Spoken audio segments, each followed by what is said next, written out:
Hola, ¿cómo están? Bien, vamos a empezar con el solucionario comentado del examen de residentado médico 2018. Este examen va a estar disponible poco a poco en nuestra web, tanto en la página de Facebook como en nuestro canal de YouTube. En su totalidad va a estar gratuito, excepto la parte del PDF. Para aquellos que quieren ampliar, va a estar el PDF comentado y ampliado en la web, o sea, aquellos que se suscriban lo van a tener disponible. Y si solamente quieren el acceso a este examen y no a todo el curso, también pueden enviarnos de un mensaje por cualquiera de nuestros canales de atención.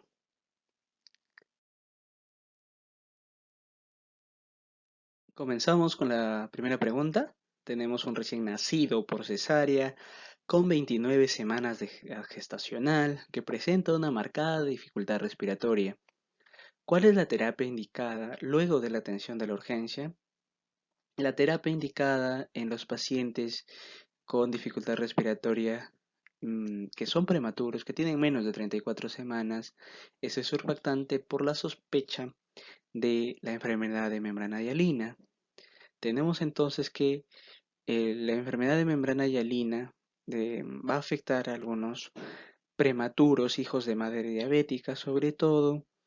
También en algunos pacientes va a haber una ausencia del surfactante. ¿Por qué? Porque no lo pueden sintetizar. Son unas enfermedades raras, genéticas, congénitas. ¿Por qué se llama enfermedad de membrana hialina? Porque ya estudios en autopsia se ha determinado que los especímenes tienen un líquido proteináceo en los alvéolos que se dispone como una membrana, por lo cual se ha determinado el nombre de membrana hialina. El rasgo característico de estos pacientes es que por ser tan prematuros no tienen capacidad de sintetizar la cantidad necesaria de surfactante, porque el surfactante ya se viene produciendo desde la semana 20, pero no es suficiente para poder disminuir la tensión superficial y evitar que los alvéolos se colapsen. El tratamiento es endotraqueal, es a través del surfactante endotraqueal. Se dice actualmente, y esto es un punto clave de actualidad que puede ser preguntado, se hace por cánula endotraqueal especial con el niño en CPAP, ya no con intubación endotraqueal. Antes se hacía así, era lo mejor. Ahora lo mejor es con cánula endotraqueal, es una cánula endotraqueal especial para administrar el surfactante. Esa puede ser una pregunta difícil que puede venir ahora. Segunda pregunta. En el tratamiento de la diabetes mellitus tipo 2, ¿cuál de los siguientes fármacos aumenta la excreción urinaria de glucosa? El fármaco que aumenta la excreción urinaria de glucosa es la empaglifosina.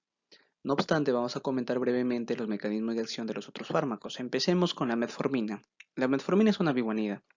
Actualmente, el fármaco más utilizado en el tratamiento de la diabetes tipo 2 tiene varios efectos, como son la reducción de la gluconeogénesis hepática, el cual no está muy determinado cuál es el mecanismo de acción, inhibe la glucogenólisis al inhibir la actividad de la glucosa 6-fosfatasa, disminuye la síntesis de ácidos grasos y triglicéridos, aumenta la oxidación de ácidos grasos y la sensibilidad a la insulina periférica. Aumenta la captación de glucosa dependiente de insulina del músculo esquelético. Como la metformina ejerce acciones mitocondriales, inhibe al complejo 1 de la cadena respiratoria, que es el que vemos ahí. Con esto aumenta el cociente intracelular de AMP cíclico y ATP, con lo cual activa al AMP cíclico y la captación de la glucosa en el músculo esquelético. Rara vez la metformina puede precipitar la aparición de acidosis láctica por el efecto que tiene en el complejo 1 de la mitocondria. La inhibición de este complejo aumenta el cociente de NADH sobre el NAT. De este modo, o sea, como vemos ella bloqueado, se bloquea, hay más NADH que NAT. De este modo, se inhibe la piruvato deshidrogenasa y conduce a la acumulación de piruvato, que en última instancia se puede convertir en lactato. La acidosis láctica se puede dar en pacientes con función renal disminuida, en sepsis grave, que pacientes con hipovolemia y también en pacientes con enfermedad con insuficiencia cardíaca congestiva.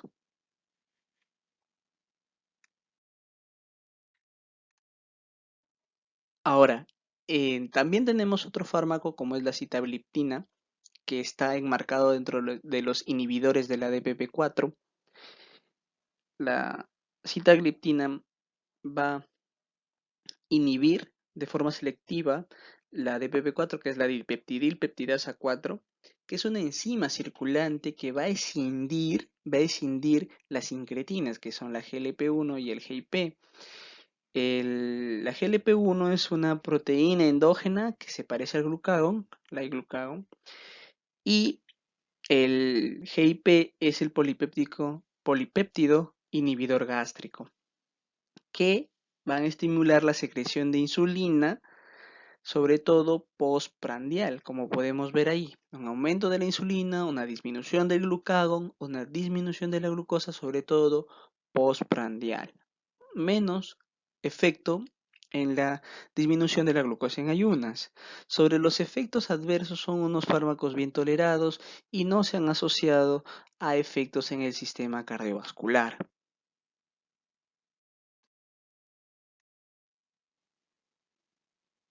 Otro de los fármacos que se utilizan en el tratamiento de la diabetes mellitus tipo 2 son las sulfonilurias. Las sulfonilurias son unos secretagogos de insulina, van a estimular la liberación de insulina para el tratamiento de la diabetes.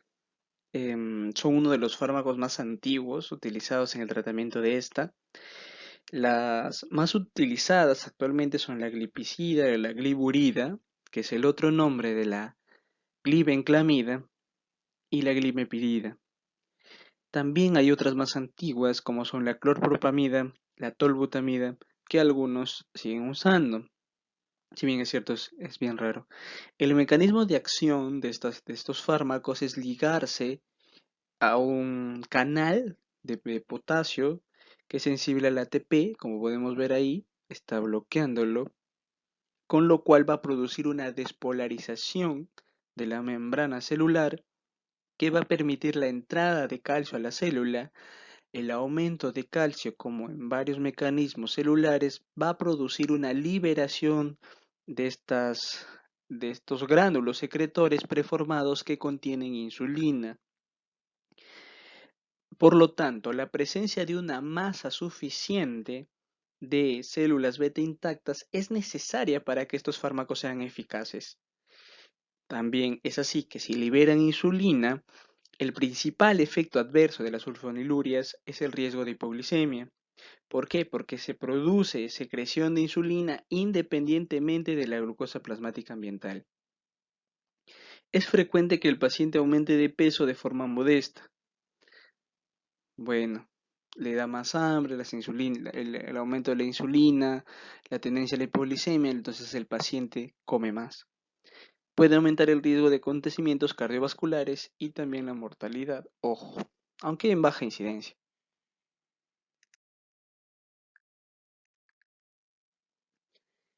Bien, ya casi terminamos. Ahora vamos a hablar de las glitazonas o las tiazolidinedionas, que son unos fármacos bastante interesantes, pero ha disminuido bastante su uso, sobre todo por sus efectos cardiovasculares, lo cual no está asociado a la pioglitazona, ojo, sino a la rosiglitazona. La rosiglitazona y la pioglitazona son los que actualmente se usan, pero ha disminuido bastante su uso. ¿Cómo es el efecto de estos fármacos? Es un efecto variado, va a mejorar la captación de glucosa mediada por insulina, o sea, necesita también una secreción de insulina óptima y también va a reducir la producción hepática de glucosa. Entonces, tiene varios mecanismos como podemos ver. Hay un, eh, Como tiene varios efectos, la disminución de la hemoglobina glicosilada sí es estadísticamente significativa, pero no tienen unos efectos a largo plazo en la disminución de la mortalidad. Por lo tanto, si no tienen un beneficio en la mortalidad y tienen probables efectos cardiovasculares, la mayoría de endocrinólogos declina su uso. Bien, vamos a hablar de ellos un poco. Se ligan a un receptor nuclear, que es el receptor PPAR gamma. Este receptor, que es un receptor denominado el receptor gamma del peroxisoma, activado por proliferador, solo para que sepan el nombre, pero también más conocido como PPAR gamma. Este va a tener varios efectos en el cuerpo, sobre todo mediados, tiene muchos efectos, pero los que son los más marcados son los que están mediados por transportadores de glucosa, porque va a estimular la expresión de genes que van a aumentar la producción de estos transportadores GLUT4 y GLUT1, que van a mejorar el transporte glucídico intracelular. Bien, además de esto, promueven la liberación de preadipocitos en adipocitos, lo que ocasiona un incremento de la lipogénesis y una disminución de la lipólisis. En consecuencia, hay un descenso de ácidos grasos libres y de triglicéridos, todo lo cual va a contribuir a mejorar la sensibilidad a la insulina. También se ha visto otro efecto, que es que aumentan la adiponectina circulante. Esta adiponectina va a sensibilizar a la insulina, es una adiposina que tiene esa propiedad, también tiene una propiedad antiinflamatoria, y todos estos efectos en conjunto van a ayudar al tener ese efecto hipoglucemiante de estos fármacos. La pioglitazona, que es el fármaco que más se usa actualmente de estos dos, de la pioglitazona y rosiglitazona, va a disminuir un descenso de la glucemia, sí, una disminución de la hemoglobina glicosilada también, pero con el tiempo, entre más o menos 3 meses después de iniciar el tratamiento. Se postula que las glitazonas van a originar una redistribución de la grasa corporal, con una disminución del tejido adiposo perivisceral abdominal.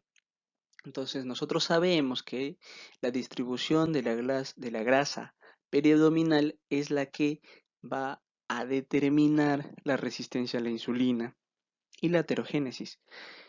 Eh, ¿Y a dónde va esa grasa? Va hacia los depósitos subcutáneos de otras zonas que participan menos en la resistencia a la insulina. Bien, hablemos de los efectos adversos, ¿no? Los efectos adversos han sido cardiovasculares y lesión hepática, sobre todo de la eh, rosiglitazona, por lo cual han ido retirándose del mercado. La rosiglitazona se asoció a ataque cardíaco y la troglitazona, que era otro de estos fármacos, a lesión hepática grave. Bien, eso ha limitado el uso de estos fármacos. También dentro de los efectos adversos más frecuentes encontramos el aumento de peso, que es el más común, la retención del líquido, por lo cual pueden deteriorar un paciente con insuficiencia cardíaca congestiva. Se ha descrito también el aumento del riesgo en fracturas en mujeres posmenopáusicas y del cáncer vesical. También se ha descrito la disminución de la masa ósea en varones. Entonces vemos que son unos fármacos muy interesantes, que tienen muchos efectos, que podrían ser beneficiosos en el control del glucémico, pero también tienen efectos adversos que pueden ser severos, por lo cual ha disminuido su uso. Como dato raro, para terminar, es que pueden producir anemia normocítica. Esta podría ser una pregunta difícil de antidiabéticos orales. Bien, y por último vamos a hablar de la clave, que es la empaglifosina. La empaglifosina es un fármaco que va a inhibir el SGLT2. Tenemos el SGLT2 y el SGLT1, que son cotransportadores de sólido glucosa que participan en la reabsorción de glucosa desde el túbulo proximal hacia la sangre.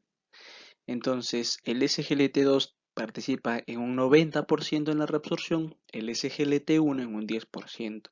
Si bloqueamos el SGLT2, vamos a disminuir bastante la glicemia. Entonces, estos fármacos como la empaglifosina van a actuar en ese nivel. Tenemos otras glifosinas como la canaglifosina y la dapaglifosina. Bien, estos fármacos, sin embargo, producen una reducción típica de la hemoglobina glicosilada baja de 0.7% y además también dependen de que haya un filtrado glomerular óptimo. No funcionan si el paciente, o no se deben utilizar si el paciente tiene un filtrado glomerular inferior a 50 mililitros por minuto. A su favor, estos fármacos producen una pérdida de peso corporal media de más o menos 2.5 kilogramos, tienden también a reducir la presión arterial porque es un cotransportador de sodio, glucosa, recuerden, disminuye también la reabsorción de sodio.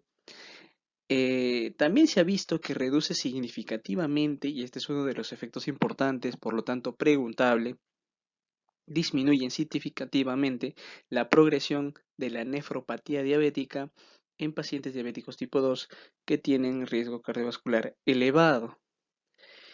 Esto es beneficioso a largo plazo, sobre todo en el sistema renal. No obstante, hay un riesgo agudo de lesión renal asociado a estos fármacos. Dentro de los efectos adversos principales por el aumento de la glucosa en orina es que hay un aumento de infecciones urinarias y también genitales por hongos. No obstante, también se puede producir una depresión del volumen por la diuresis osmótica. Perdón. También se dice que la canaglifosina y la dapaglifosina están asociados a lesión renal aguda. Recuerden, canaglifosina y dapaglifosina, no la empaglifosina, se han asociado a lesión renal aguda, ¿ok? Que puede parecer sobre todo en deshidratados, pacientes cardiópatas, también en pacientes que toman otros fármacos que tienen un mecanismo que implica el riñón, como los diuréticos y los YECA.